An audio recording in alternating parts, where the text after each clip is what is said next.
Okay, here we go, before I find 47 other little things to adjust. All right, welcome everyone. Welcome to, let's see, what session is this? This is session number 221 of Kevin Reads A Course in Miracles. Today, we are still in chapter 28, The Undoing of Fear, which is very important.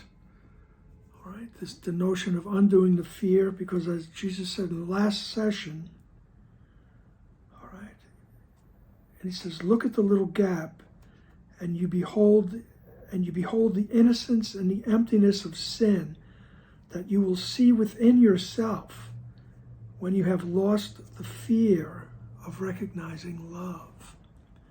That's what we're trying to undo, the fear of recognizing love. Okay? In the beginning of this text, I believe it's in the introduction, Jesus says this is not a course in love. This is a course in learning to undo the blocks to the awareness of love. The awareness of love's presence, he said. All right, because once we undo the blocks, of which fear is the major, all right, we will become aware of love's presence. We will recognize love. You know, remember that the word recognize means, in its root, is to see again, to know again. To recognize, to know again. You will know love again, because obviously we forgot. All right, as the kids used to say in school, I forgot it at home. Okay then, today, all right, so that's chapter 28, and we will be in section 6, Roman numeral 6. All right, VI, on page 602, entitled The Secret Vows. Okay. And we studied this section with Dr. Wapnick well, I did anyway, in 1997 in Roscoe, New York. I have that little notation here. And at that point, at that time, Dr. Wapnick says that if you substituted the word puppet for the body, all right, things get a little clearer, and you'll see how that works. And the decision maker, decision-making part of the mind, thus becomes the puppeteer. Okay. That being said, who punishes the body is insane. For here, the little gap is seen, and yet is not here. It has not judged itself, nor made itself to be what it is not. It does not seek to make of pain a joy and look for lasting pleasure in the dust. It does not tell you what its purpose is, and cannot understand what it is for. It does not victimize because it has no will, no preferences, and no doubts.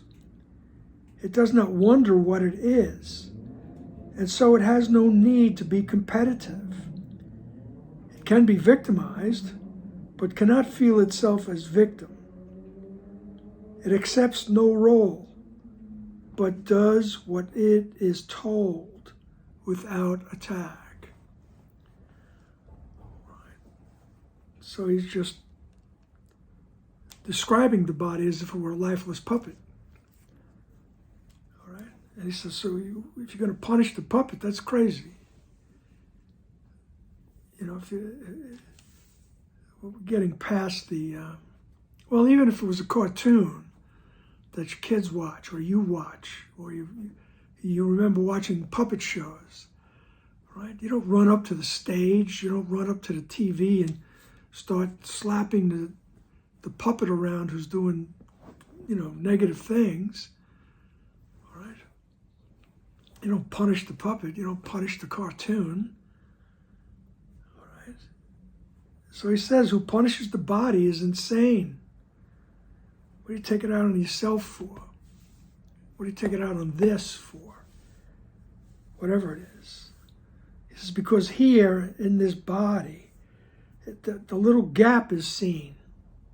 All right? It's the manifestation of the thought of separation. All right? I'm separate from oneness. Look, I'm separate. I'm separate from you. We're all separate.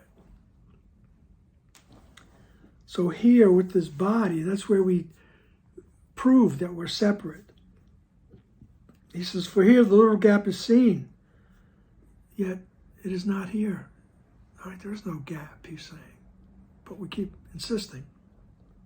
All right, and it, the body, has not judged itself, nor made itself to be what it is not.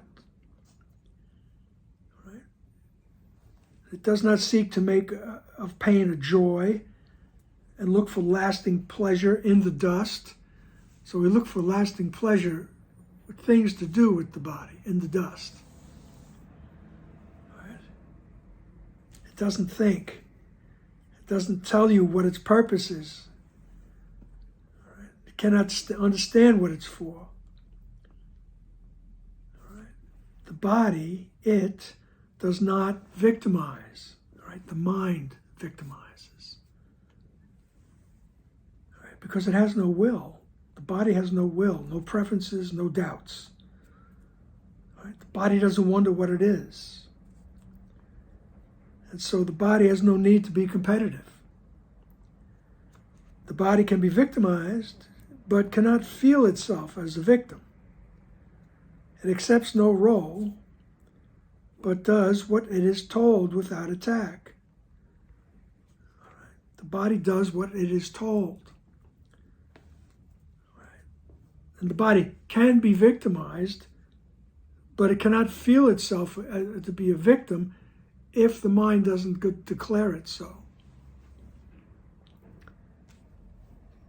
Okay. So much for the body. Paragraph 2. It is indeed a senseless point of view to hold responsible for sight a thing that cannot see, and blame it for the sounds you do not like, although it cannot hear. It suffers not the punishment you give it because it has no feeling. It behaves in ways you want, but never makes the choice. It is not born, and it does not die. Right? It, the body, can but follow aimlessly the path on which it has been set. And if the path is changed, it walks as easily another way. It takes no sides and judges not the roads it travels. It perceives no gap because it does not hate. It can be used for hate, but it cannot be hateful made thereby. So the body can be used for hate, right? But inherently, it's not hateful because it's only a puppet. It does what the puppet master says. It does what my mind tells it to do. It interprets what my mind tells it to interpret. Right? It senses what my mind tells it to sense.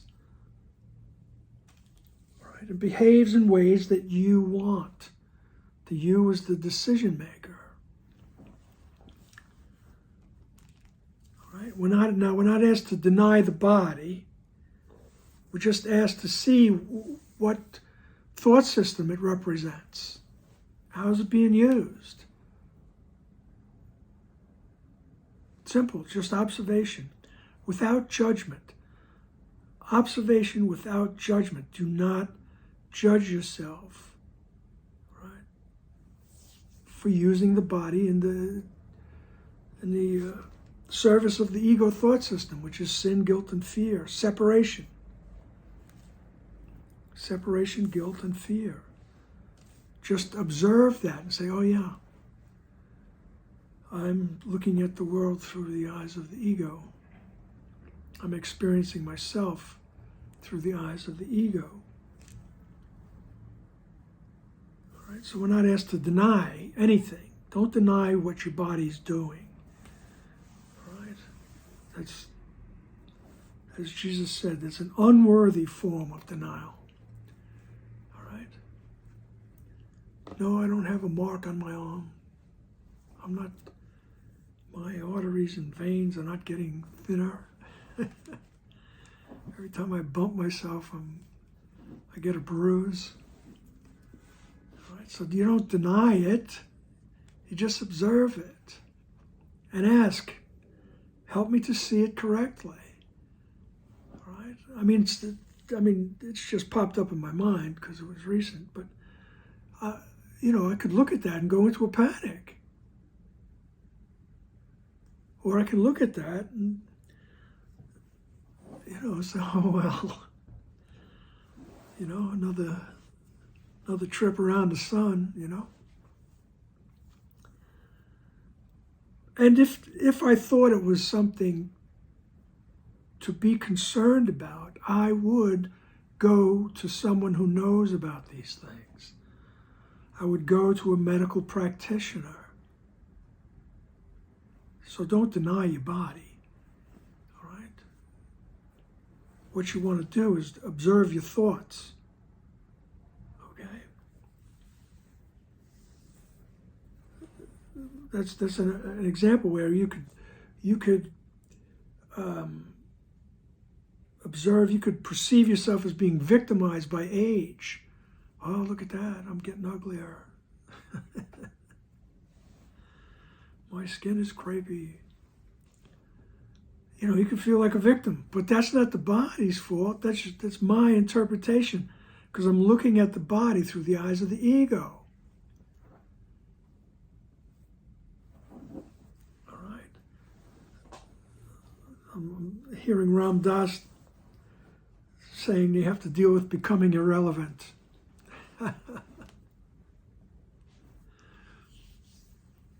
And that's also an interpretation, a perception. And so we ask our inner self, right, symbolized by Jesus and the Holy Spirit, the memory of the love that surrounds us, the memory of the love in which we were conceived, okay? We contact that and we ask, help me to see. Help me to bring that light into my situation so I can perceive it differently. And I'm not bringing Jesus into the world. I'm just asking that awareness gets shined on my current situation so that I may perceive it through the eyes of peace, through the eyes of kindness and love. All those words. Words are finite.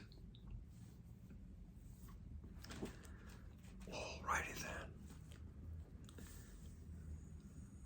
So he says at the end of paragraph 2, in sentence 8, it perceives no gap. The body itself doesn't see any kind of a gap, doesn't see the separation, because it does not hate. And then he says, look, you can use the body for hate, but you can't make it hateful because you're using it for hate. Right? It's only a puppet. You're the puppeteer.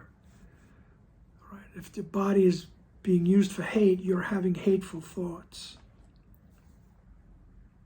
Right? Paragraph 3.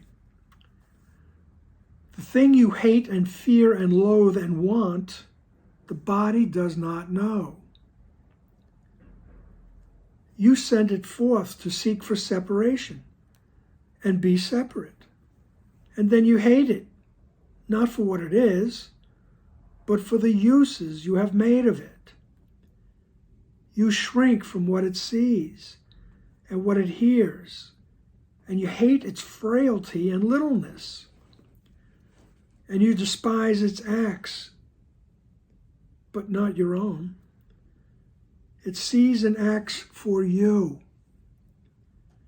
It hears your voice, and it is frail and little by your wish. It seems to punish you and thus deserve your hatred for the limitations that it brings to you. Yet you have made of it a symbol for the limitations that you want your mind to have and see and keep. Okay. Very powerful paragraph within a powerful text. He says, the thing you hate and fear and loathe and want, the body does not know. So what is that? But he tells you, separation, right? And the guilt that comes with it and the projection, right? But the separation is the thing that we look for. And we hate it, we fear it, we loathe it, we want it. Because I want the separation to prove I'm an individual. All right?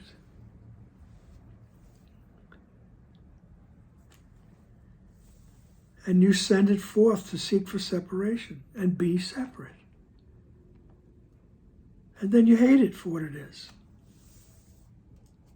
You shrink from what it sees and what it hears and hate its frailty and littleness. And as he said quite a while back, he says, we forget that I am doing this to myself. I have chosen to believe I'm separate from God. That's the cause and this is the effect. Okay? So we have to take responsibility for the decision to believe that I'm separate. All right?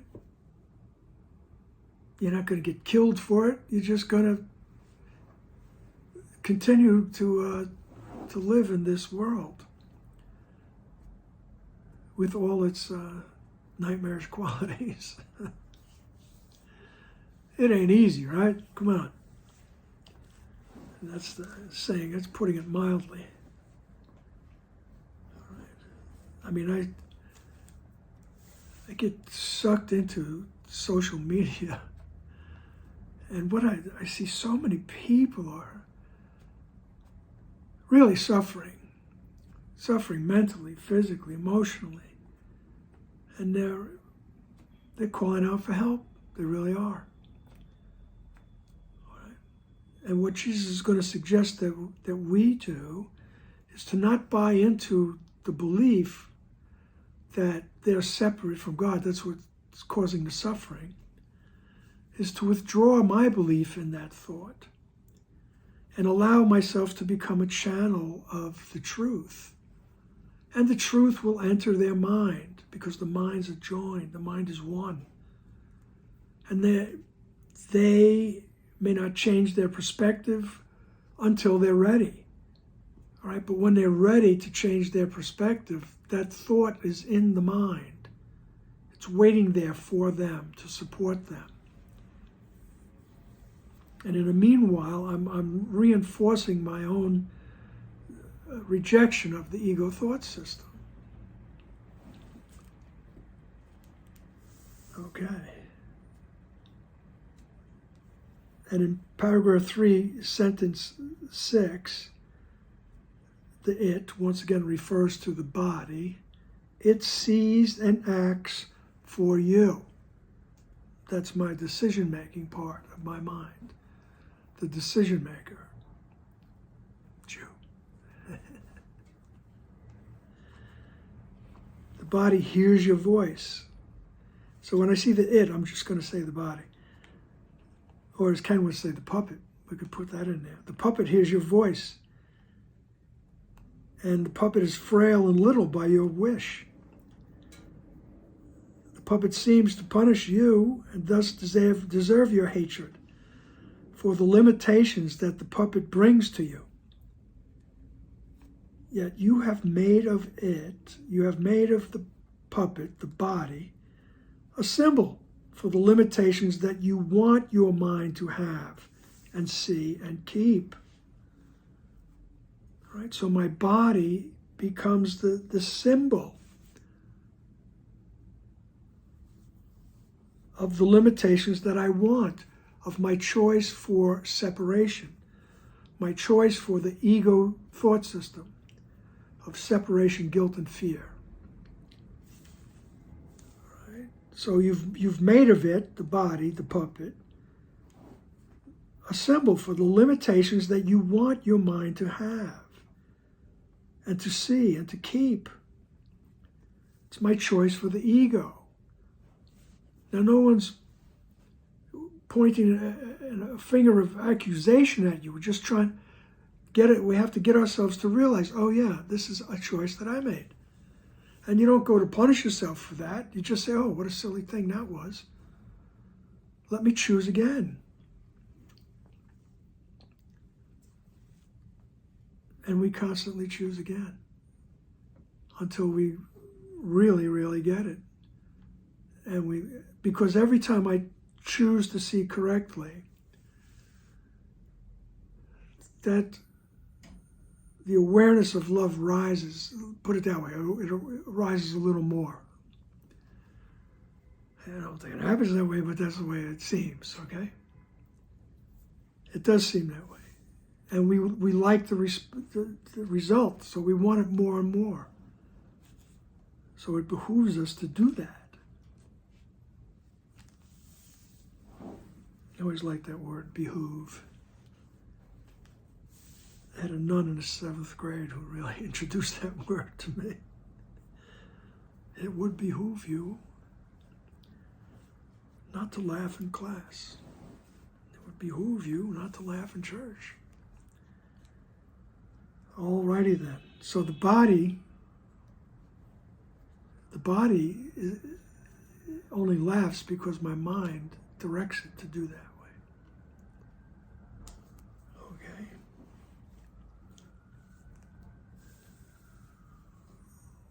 So, but I've made the body a symbol for limitation. All right? Paragraph 4, the body represents the gap between the little bit of mind you call your own and all the rest of what really is yours. You hate it, yet you think it is yourself, and that without it, would yourself be lost?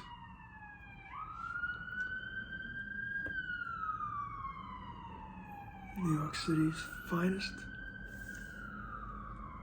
So you think you hate the body, but without it, would yourself be lost? This is the secret vow that you have made with every brother who would walk apart. This is the secret oath you take again whenever you perceive yourself attacked. No one can suffer if he does not see himself attacked and losing by attack. Unstated and unheard in consciousness is every pledge to sickness. Yet it is a promise to another to be hurt by him and to attack him in return. All right, so it's like he says, on some level we make this oath. All right, you be the victimizer, I'll be the victim. All right? Or sometimes we'll reverse it. I'll be the victimizer, you be the victim. All right, you attack me, I attack you. And that's the secret vow you've made with every brother who would walk in the ego's footsteps in the thought of separation. All right? This is the secret oath you take. Again, whenever you perceive yourself attacked. Okay?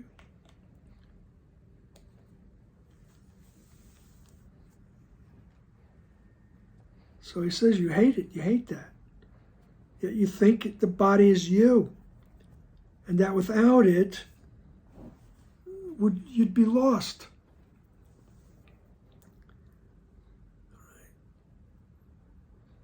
So to keep the dream going, we make the secret vow, he said, that I'll treat you like you're separate from God, and you treat me like we're separate from God. All right? And he says it's unstated and it's unheard in consciousness. All right? We have to bring it into the consciousness. All right? And we do that by observation. And then going to the right mind, going to the mind where our true self exists, and asking for corrected perception. The process is a lot quicker than the explanation. All right?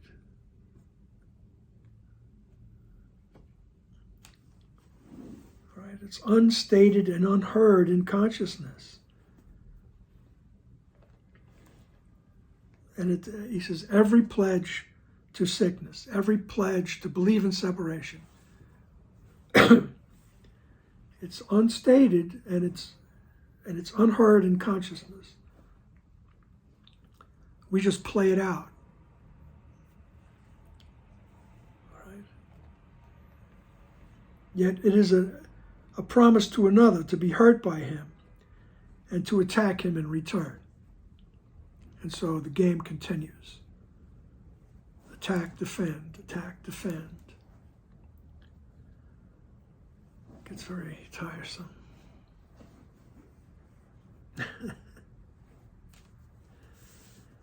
Oh my goodness. But he says that's what he means by in consciousness. It's unstated. That's what we're trying to do. That was the big thing with Freud. And that's what Dr. Wapnick really gave tremendous kudos to Freud for revealing to us that there is an unconscious. Okay? There is an unconscious. And Freud used the tool of dreams, the royal road to the unconscious, he said. And Jesus takes it a step further, well, many steps further, and says this whole experience we're having here is a dream. So let's use the symbols in this dream to bring the unconscious conscious. All right? So we can observe what our thoughts are and what the effects of our thoughts are, and then have everything, as they say at one point, purified. We bring it to the right mind for that alchemical process of seeing correctly. But we have to be conscious of what we're thinking. All right? That's the vigilance that's called for. All right? And it is a practice, you know. And some days you're good at it and some days you're not. So don't beat yourself up. Okay. So let's go to paragraph 5. Sickness is anger taken out upon the body so that it will suffer pain. It is the obvious effect of what was made in secret, in agreement with another's secret wish to be apart from you, as you would be apart from him. Unless you both agree that that is your wish, it can have no effects. Whoever says there is no gap between my mind and yours has kept God's promise, not his tiny oath to be forever faithful unto death. And by his healing is his brother healed. All right. Sickness is anger taken out upon the body so that it will suffer pain. Right? It is the obvious effect of what was made in secret, in agreement with another's secret wish to be apart from you. All right? When we're sharing in this dream of separation. All right? And the sickness, remember, the first symbolic meaning of sickness is the separation. And the separation is the belief in separation is due to anger. Anger of not being recognized. Hey, I want to be an individual. I want to see if there's something other than everything. And the Creator couldn't respond to that. If he responded to it, he would be making it real. So there was no response. So now I'm angry. Hey, you're not listening to me. I hate that when nobody listens. I'll go do it myself. So the anger now, I become this. I say, here, look, I'm separate. So I take it out on my body. I act it out. Right.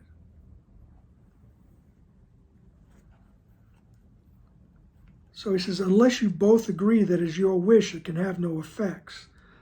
So this is, once again, switching from metaphysics to the form, and reiterating what was said in the last couple of passages. If someone is sick, is suffering from something, all right? So suppose somebody is suppose if someone is very overwrought, very tired, they've been, just burning the candle at both ends and trying to figure stuff out, and all of a sudden they start snapping at me. If I start snapping back, you attack me and I'm going to attack you, then I'm in agreement that we're both separate. Right? It would behoove me, I would feel better if I went to my right mind and said, help me to see this person's plight correctly. And I can be loving. I can offer support. Right? Or even if you need to, you can get out of the way with love. Whatever has to be done, you will get the idea of what has to be done. Jesus always says, if you need a word, you'll have it. Once you connect with the right mind. But when I connect with the right mind, I'm not reinforcing the idea of separation. That's the idea. And that not reinforcing it, right, is planting the seed in the other's mind. It's there for whenever they want to collect it. All right. Because the minds are not separate. All right. So sickness is anger taken out on the body so that it will suffer pain.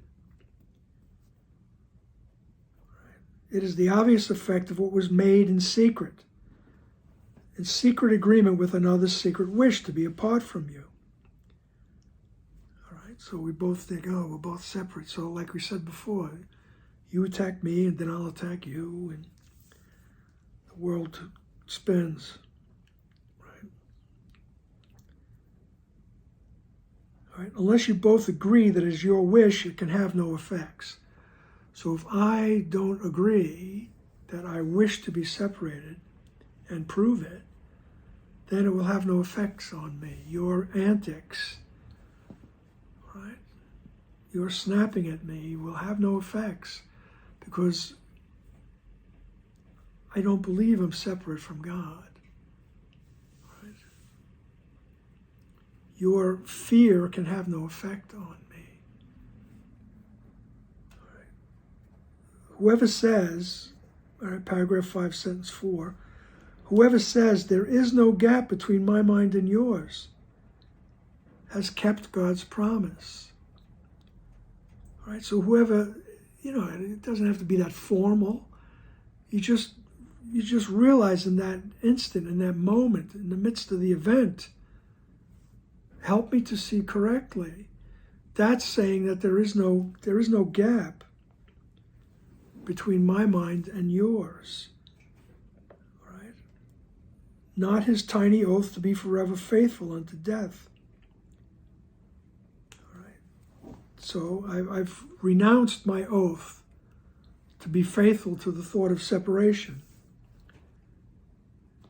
Right? And by his healing is his brother healed. And in that instant, my mind is healed, and with it is my brother healed. Like I said, it may not stop, nothing might change in form, but it's, as I like to say, it's in the bank for them. They can come collect it whenever they want.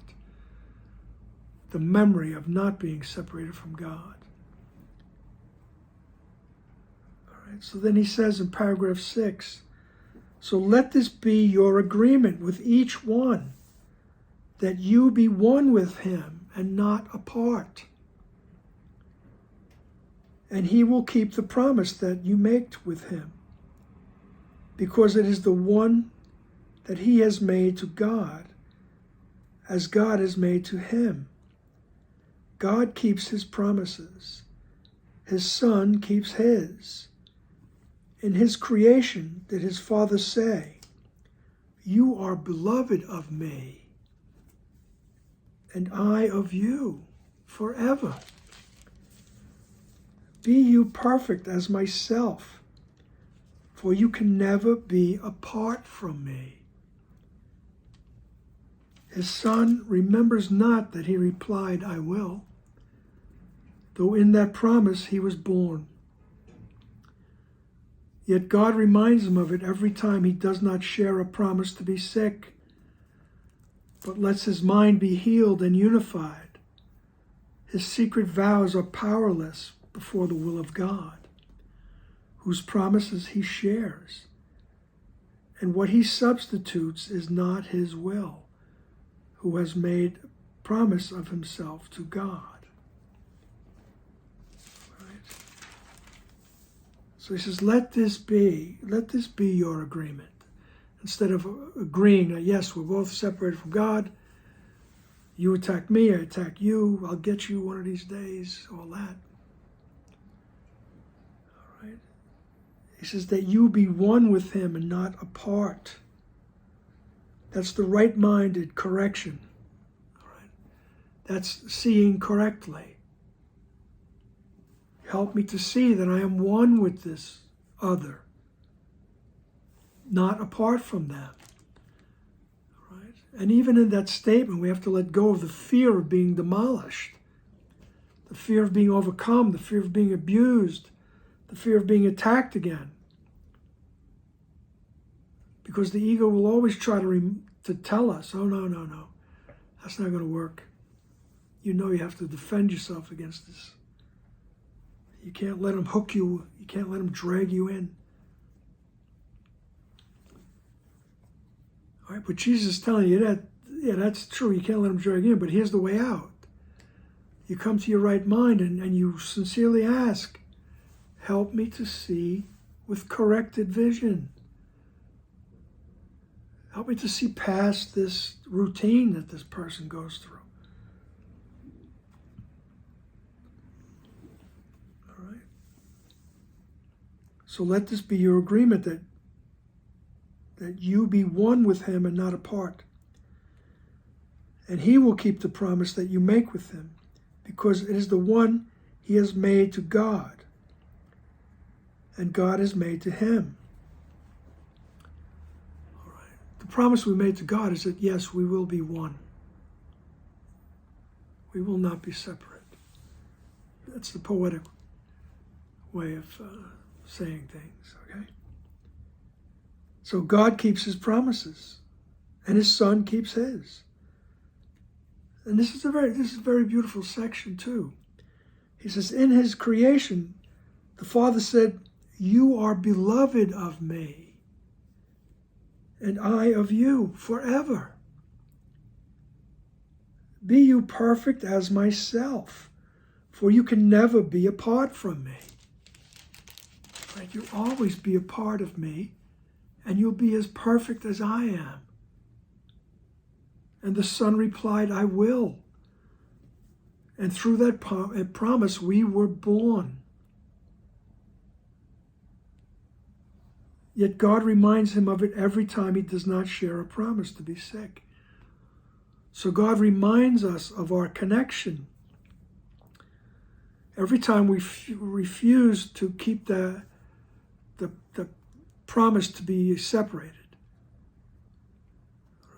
No, I don't want the separation. I don't want to see you as evil. I want to be corrected. And God will remind us every time that you are one with me. And you are beloved of me forever. All right. Every time we'll be reminded. Every time that we don't share a promise to be sick. All right. Every time we let our mind be healed and unified. The secret vows are powerless before the will of God.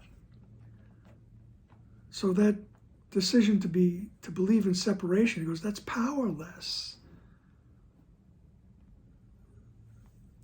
before the will of God. Whose promises you share. God promises to love us forever. And we promise the same. And whatever he substitutes is not his will. Whatever I substitute is not God's will. Who has made a promise of himself to God. So it's not my will either. So what I substitute for my relationship with God is not really what I really want. Who has made a promise of himself to God. All right, so there's the secret vows. We can either make a secret vow to the ego, to believe I'm separate, and to constantly prove that, or we can keep our promise to God and say, yes, I will be beloved of you forever. All right?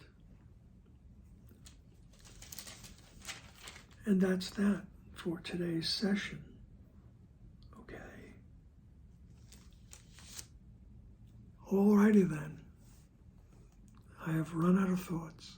I will see you in the next session. God bless you.